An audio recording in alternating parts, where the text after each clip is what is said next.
आदरणीय दोस्तों और प्रिय विद्यार्थियों, आज फिर आपका स्वागत है हमारे YouTube channel PVS math classes में। आज का हमारा टॉपिक रहेगा creative and critical thinking reference and practice material, जो एससीईआरटी गुड़गांव की साइड से लिया गया है। क्लास 9th है और जो टॉपिक है वो है निर्देशांक ज्यामिति। क्वेश्चन फर्स्ट में एक ग्राफ दिया गया है जिसमें स्कूल को मूल बिंदु माना गया है और इसके साथ कुछ क्वेश्चन है जो इस प्रकार हैं। यह एक टाउन का नक्शा है जिसमें सभी बिल्डिंग और जगह को स्कूल को केंद्र मानकर दिखाया गया है। टाउन के नक्शे में टाउन को एक सीधी व टेढ़ी रेखा द्वारा 4 हिस्सों में बांट दिया गया है। दोनों रेखाएं आपस में जिस बिंदु पर काटती है वहां बड़ा स्कूल स्थित है। जो प्रश्न दिया गया है उसको हमने ग्राफ के ऊपर उतार, सीधी रेखा है और ये तिरछी रेखा है।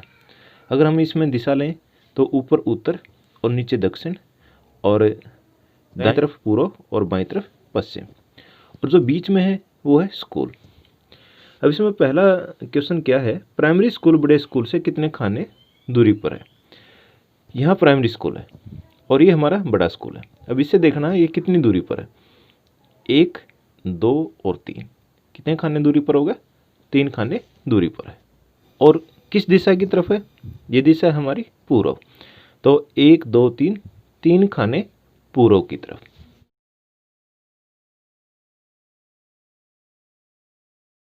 प्रश्न 2, बड़े स्कूल से 5 खाने उत्तर और 4 खाने पश्चिम की तरफ क्या स्थित है।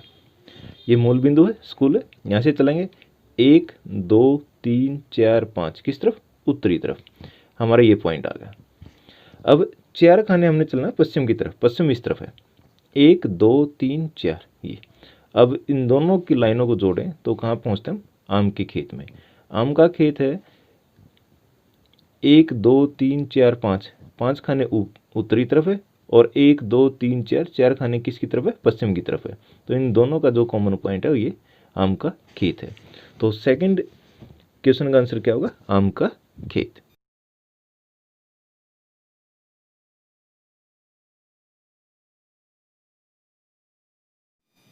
प्रश्न 3, यदि उत्तर व पूर्व दिशाओं को धनात्मक पूर्णांकों द्वारा व पश्चिम व दक्षिण दिशाओं को ऋणात्मक पूर्णांकों द्वारा दर्शाया जाए तो नदी की स्थिति को पूर्णांकों द्वारा -2 और 4 से दर्शाया जा सकता है। अब ग्राफ की सहायता से करते हैं। उत्तर व पूर्व दिशाओं को धनात्मक पूर्णांक, ये उत्तर दिशा है और ये पूर्व दिशा है। धनात्मक पूर्णांक इसको हम 0 लेते हैं, 1, 2, 3, 4, 5, 6। इसी प्रकार 1, 2, 3, 4, 5, 6। इसी प्रकार पश्चिम और दक्षिण को हम ऋणात्मक पूर्णांकों से दर्शाते हैं, -1, -2, -3, -4, -5 और -6। ऐसे ही -1, -2, -3, -4 और -5, -6। इस प्रकार जो नदी की स्थिति है वो कहाँ होगी, अब इस थर्ड क्वाड्रेंट है, चतुर्थांश है। अब यहाँ से पश्चिम की तरफ क्या है, 1 और 2, 1 और 2 यही है। और दक्षिणी तरफ कितना, 1, 2, 3 और 4। तो इसकी जो स्थिति है -2 और -4 होगी। इसी प्रकार हमें मॉल की स्थिति पता करनी है। अब मॉल है यहाँ, तो ये किस दिशा में है, एक तो पूर्व में और एक दक्षिण में। पूर्व को हमने धनात्मक लिया है और दक्षिण को ऋणात्मक लिया है। तो इसकी स्थिति क्या होगी, पूर्व दिशा में कितनी दूर है ये, इस जो लाइन है यहाँ से 1, 2, 3 खाने पूर्व की तरफ। पूर्व क्या आएगा, धनात्मक आएगा 3। और इस लाइन से ये दक्षिण की तरफ है तो 1, 2, 3, 4 खाने, तो ये -4, क्योंकि दक्षिण दिशा को हमने किस में दिखाया है, माइनस में। तो इसका आंसर होगा 3 और -4, जो हमारा फर्स्ट पार्ट है।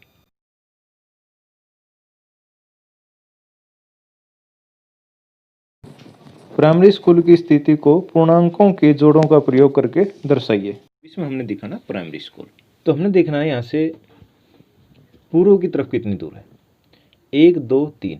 पूर्व की तरफ कितना, 3 पॉइंट, ठीक है। अब देखो ये इस लाइन से उत्तर और दक्षिण की तरफ कितनी दूर है। अब इस लाइन के ऊपर है तो ना तो ये उत्तरी तरफ है और ना ही दक्षिणी तरफ है, तो सिर्फ ये किस पे, पूर्व की तरफ है। पूर्व पे कितना, 3, और उत्तर और दक्षिणी तरफ 0। मेन लाइन पे है ना, तो इसके जो मूल बिंदु, इसके निर्देशांक होंगे 3 और 0। और इससे एक बात और स्पष्ट होती है, अगर हम इसको निर्देशांक ज्यामिति की तरह करें तो ये हमारा कौन सा एक्सिस होगा, एक्स अक्ष होगा, और ऊपर से नीचे वाई अक्ष। और एक्स एक्सिस पे हमेशा ये बात याद रखनी है, एक्स एक्सिस पे वाई की वैल्यू क्या होती है, 0, और वाई एक्सिस पे एक्स की वैल्यू क्या होती है, 0। अब इस लाइन पे देखें तो ना तो ये ऊपर की तरफ है ना ये नीचे की तरफ है, तो वाई की वैल्यू क्या होगी, 0। और इस लाइन पे देखें तो ना ये पूर्व की तरफ है ना ये पश्चिम की तरफ है, ना ये दाईं तरफ है ना ये बाईं तरफ है, तो ये इसकी वैल्यू क्या होगी, 0। तो एक्स एक्सिस पर वाई 0 होता है और वाई एक्सिस पर एक्स 0 होता है। तो ये एक्स एक्सिस है, तो एक्स एक्सिस पर कितना, 3, और वाई एक्सिस इसमें 0 होगा, तो इसके निर्देशांक क्या होंगे, 3 और 0। पूर्व की तरफ है तो हम इसको क्या लेंगे, धनात्मक लेंगे।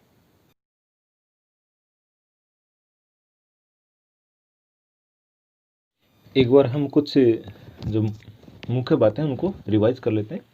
ये एक्स एक्सिस और ये वाई एक्सिस, और जो बीच में जो जहाँ पर दोनों प्रतिच्छेद करते हैं उसको बोलते हैं मूल बिंदु।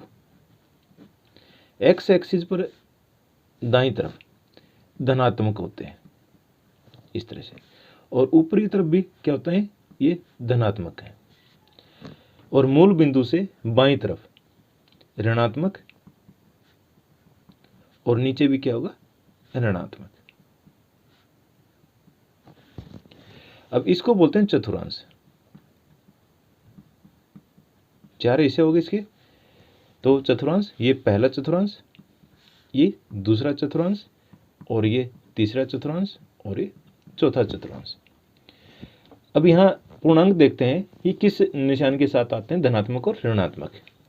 अगर यहाँ कोई बिंदु है फर्स्ट चतुर्थांश के अंदर, पहले चतुर्थांश के अंदर, एक्स एक्सिस क्या है, धनात्मक है, और वाई एक्सिस भी क्या, धनात्मक। और जब निर्देशांक लिखते हैं पहले x लिखा जाता है और फिर y लिखा जाता है, तो x इसमें प्लस है और y भी प्लस है, दोनों धनात्मक है, तो यहाँ हम कैसे लिखें, प्लस और प्लस। अब दूसरे में क्या होगा, x ऋणात्मक है और y धनात्मक है, तो पहले माइनस का आएगा और दूसरा प्लस का आएगा। तीसरे में दोनों माइनस हैं, तो पहला भी माइनस का और दूसरा भी माइनस का। और चौथे चतुर्थांश में क्या होगा, x पहले लिखते हैं ना, तो x धनात्मक है और y ऋणात्मक है। और इसके साथ एक चीज और याद रखनी होती है जो अभी इसमें क्वेश्चन में हमने किया था, x अक्ष पर y का मान 0 होता है और y अक्ष पर x का मान 0 होता है। एक क्वेश्चन कई बार पूछा जाता है, मूल बिंदु के निर्देशांक क्या होते हैं। तो मूल बिंदु क्या है, दोनों का जो प्रतिच्छेद बिंदु है इसको मूल बिंदु बोलते हैं, और इसके निर्देशांक हमेशा क्या होते हैं, 0 और 0।